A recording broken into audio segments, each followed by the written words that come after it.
Hello and welcome, it's Camille, no diabetic, your diabetes tech guy. The chair is out, and you know what that means. It's CEO interview time. And if you're new here and want to follow along for more videos about diabetes tech, including interviews, I would love for you to subscribe. Feel free to subscribe down below. So today I am very excited to be sharing with you my interview with President of Infusion Care at ConvaTec, John Lindskog. So ConvaTec is a company that you might or might not be familiar with, and they are responsible for designing and manufacturing infusion sets for all major insulin pump companies.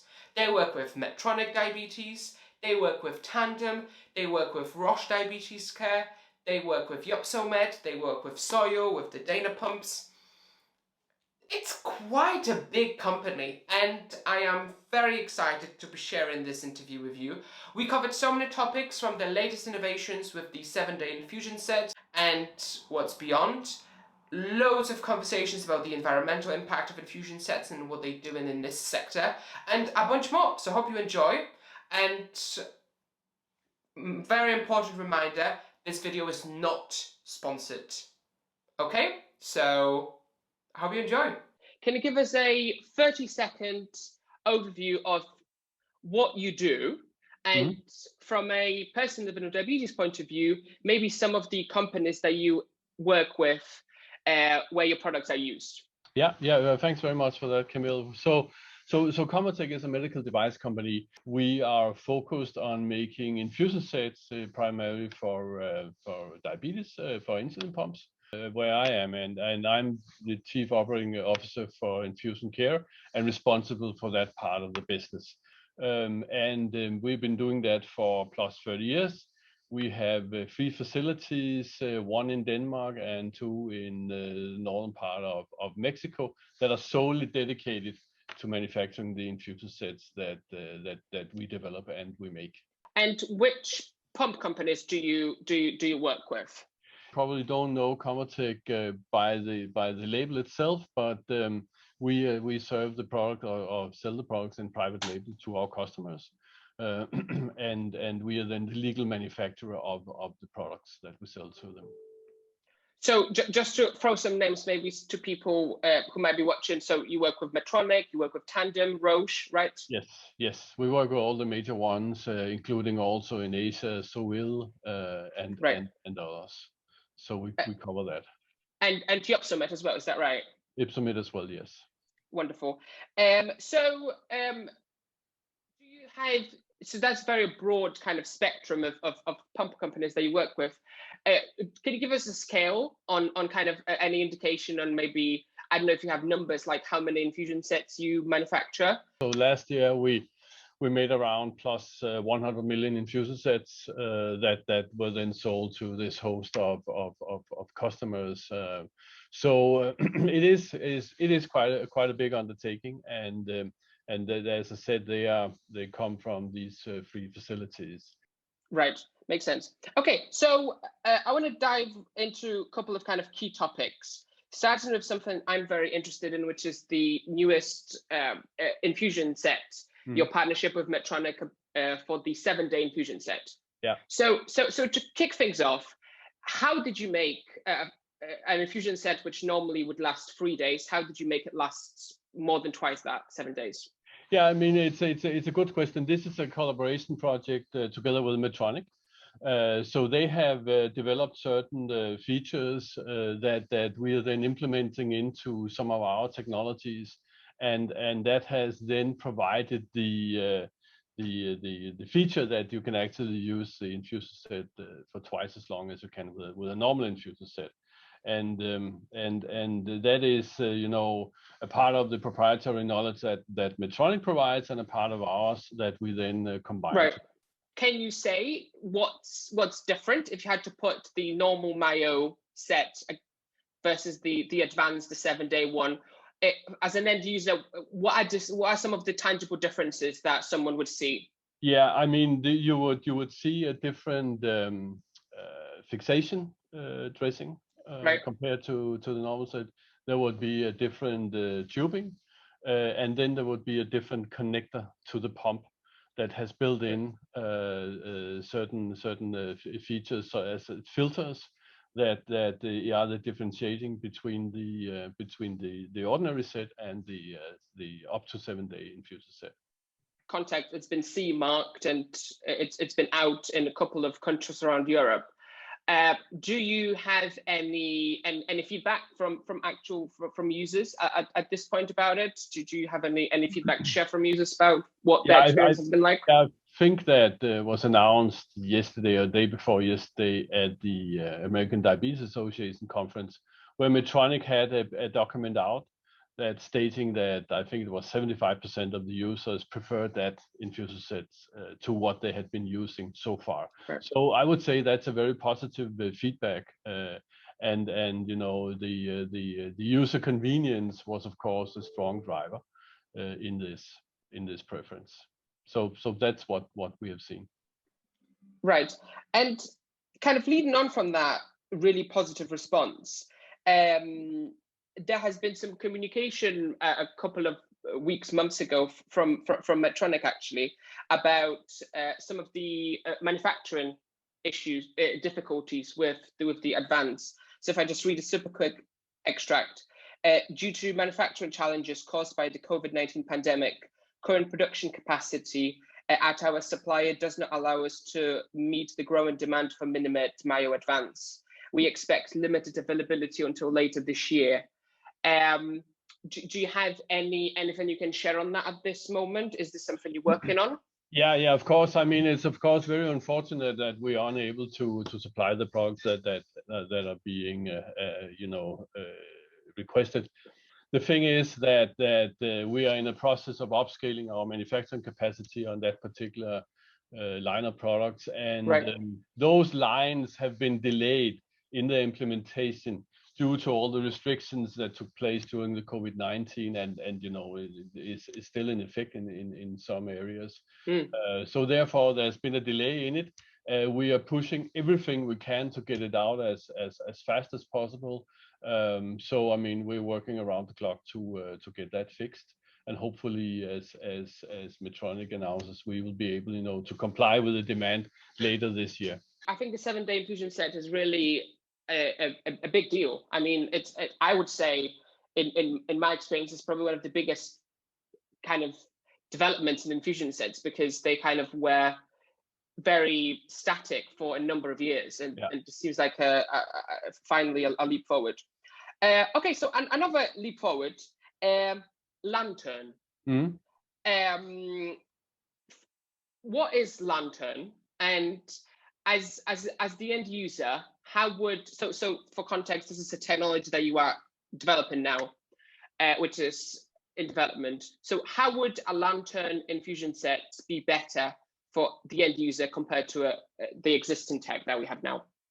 Right. The Lantern is kind of our name for having a couple of slits in the soft needle, so to speak, so that if you bend that, or if there is some kind of blockage of the tip of the catheter, then the insulin would flow out through those slits on the sides of the catheter, and that is what the Lantern is, and that is something which we will be conducting some clinical trials on in the near future, so we can work with how we get that onto the products.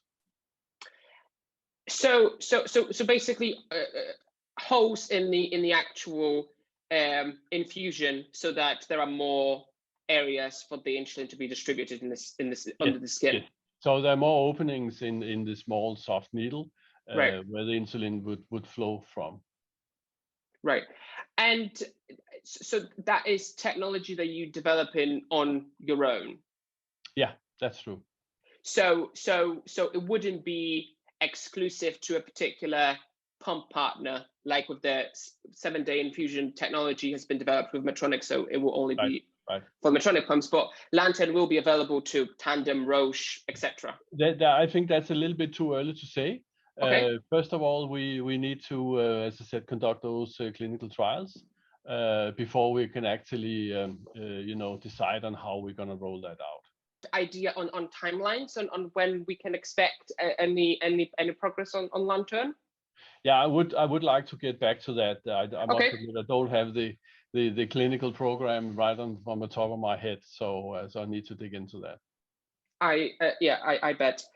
No, thanks a lot for going through that. I think that would be kind of another step, because I think with infusion sets, it's a topic that many people just they don't really think about them. They just kind of put them on, and you don't think about them until they don't work. Yeah. So I want to talk about the environment, because I think this is something that, well, I am very passionate about, and I would hope that kind of the industry realizes that this is a very big part of the landscape today. And so, very open question: as the consumables maker and designer, what are you doing to reduce the environmental impact of infusion sets? Yeah, I think that's a great question, and the thing is, I mean, we are all very concerned about the environment and want to do whatever is best for that to reduce our carbon footprint, etc. We are, however, with infusion sets, as with many medical disposables, we do have a little bit of a difficult situation in the sense that this is a biological hazard material, and you cannot collect it in the same way as you can do with other types of products. Where we are looking into is one thing which I find is it would be great to be without it. Each box of infusion set contains a printed instructions for use. And I'm pretty sure that most of the users, they probably throw that one away as soon as they get it. And I would very much like us to move into a situation, because you have to have it from regulatory purposes, where, for instance, had a QR code, or let's say just a one page with icons describing what you have to do. And then you could go online and see exactly into details everything which is printed on there today. And that is something which we have an ambition to move into. However, where we need to work with the regulatory authorities to get that permission to be without that printed matter. So that's kind of one step, and then another step could be to investigate if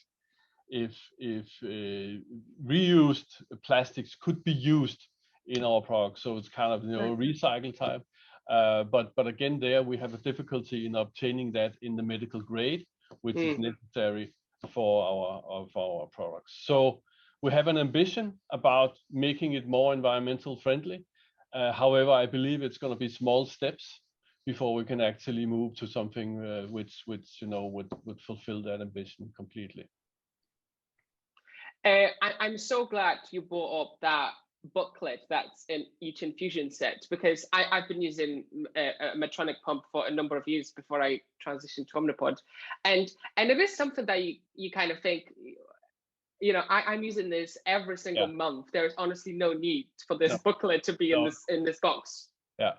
And why is it there? It's kind of, if you buy something at the pharmacy, you'll always find it inside. And most people don't read it, but of course it has to be there. But I mean, just as well use the opportunities that online gives us. I think that's good. So I have so many. So I know from experience that so many users also believe this point that you raised, and we discussing about this booklet, which is a very small example.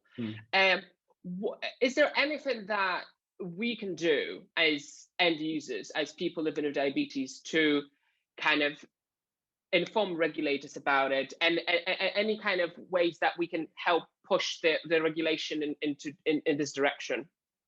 Yeah, I think that's actually a good point. What I would suggest is to communicate with the diabetes associations around in the different countries.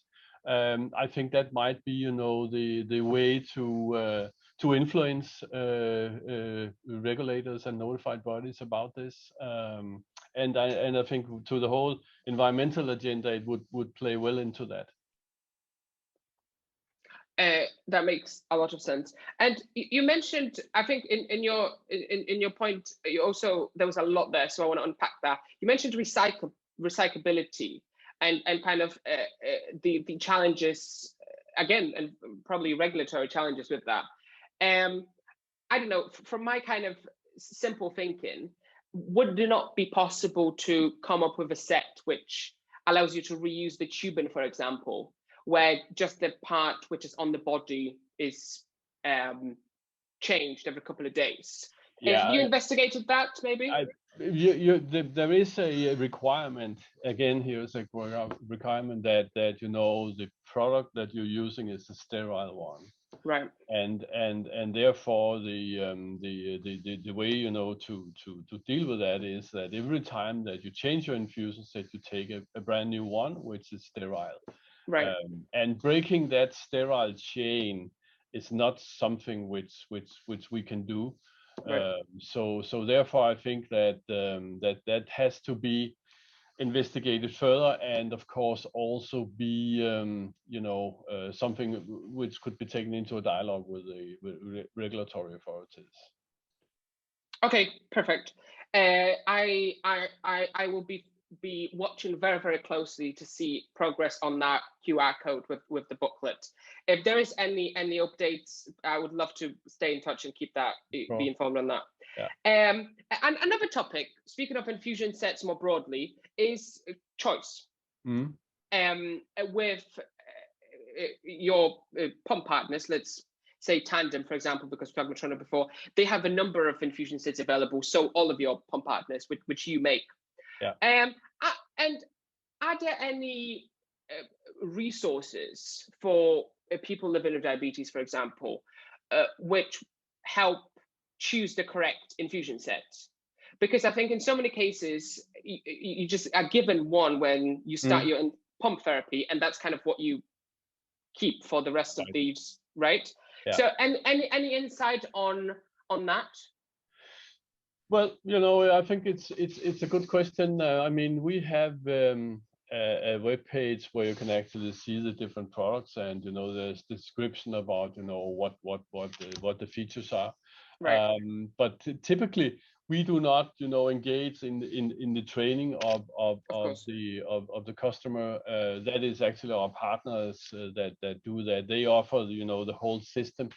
So I think that most companies, they do actually have some resource available online where you can actually see the different types, and you can kind of read your way through it and perhaps ask, could I test this one versus this one? So I think that's a very good question that you raise there. Have you found any kind of, I don't know how to word this, correlations? Because I think things probably like BMI, someone's weight, must impact which set works best for them. Have you found any points that you found in your experience in infusion sets? Yeah, I mean, one of the reasons that we have a number of different offerings is that people might have different preferences, and one thing which we have seen and heard is that the angled infuser set is more liked by people with less subcutaneous tissue, right. So they can angle it to the depth they want to have it. We also make with the cannulas with different lengths, and 6 and 9 millimeters, exactly for the same purpose. But we do see that it's not like it's just one type that has a huge peak of sale. It's actually quite distributed all over, and also the lengths of the tubing. Some prefer shorter tubing, some prefer a longer tubing. Which is the reason that we have all these different variants. Right. And a random question that I just thought, which, I don't know if you can share something like this, which length is the most popular among users globally? Do people prefer shorter or longer? I think it's almost 50-50. Is it really? Yeah. So it's almost 50% having the long ones and the rest having the shorter ones, as I recall it. I must admit it's been a while since I looked into that level of detail. Another topic, failures and infusion set failures.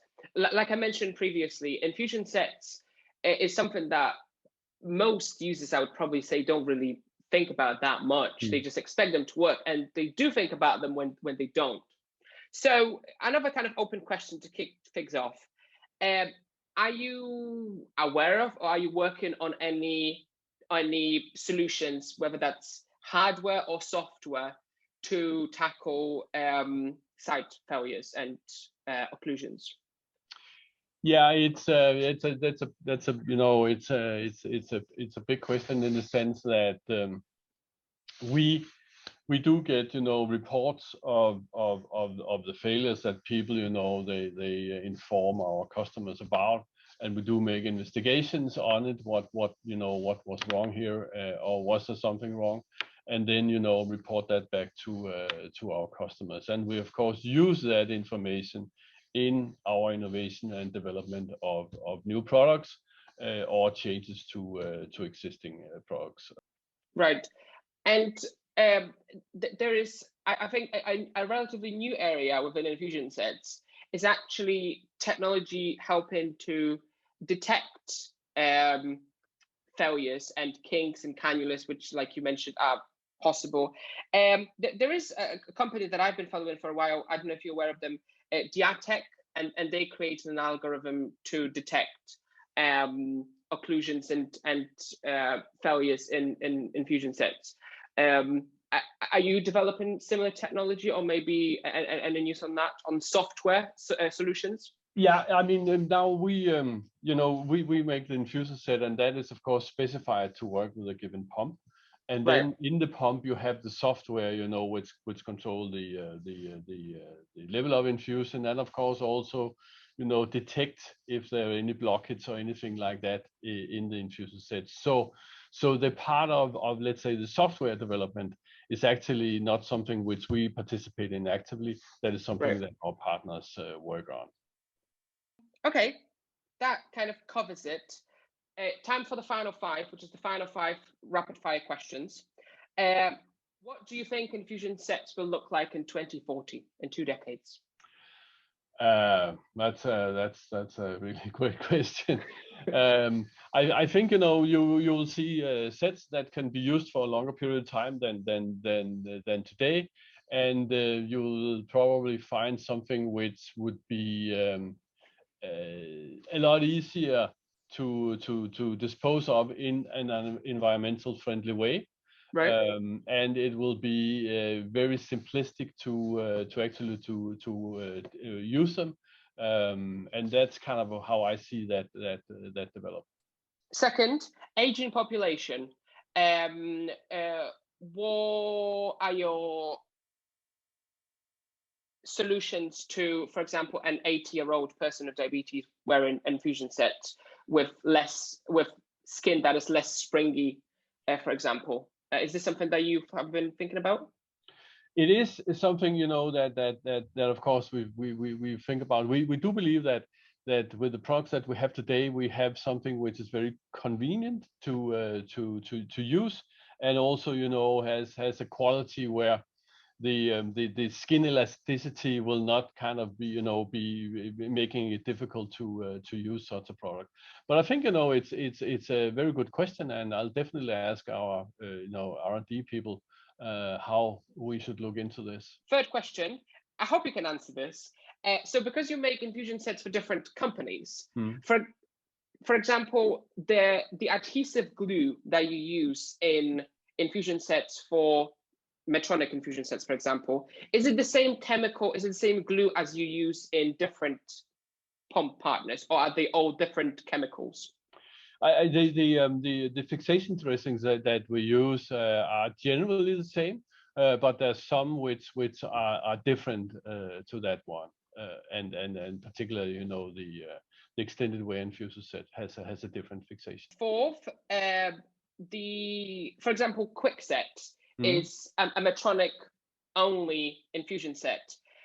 Do you see more interoperability within infusion sets where they can be infusion sets are can be connected to different pumps? Yeah, I mean, that's actually not kind of our decision to make. Right. That is something, you know, which we do with our partners, and I think, you know, to avoid any kind of issues, then the sets are typically, you know, proprietary in the sense that they can be used with that given pump they're sold together with.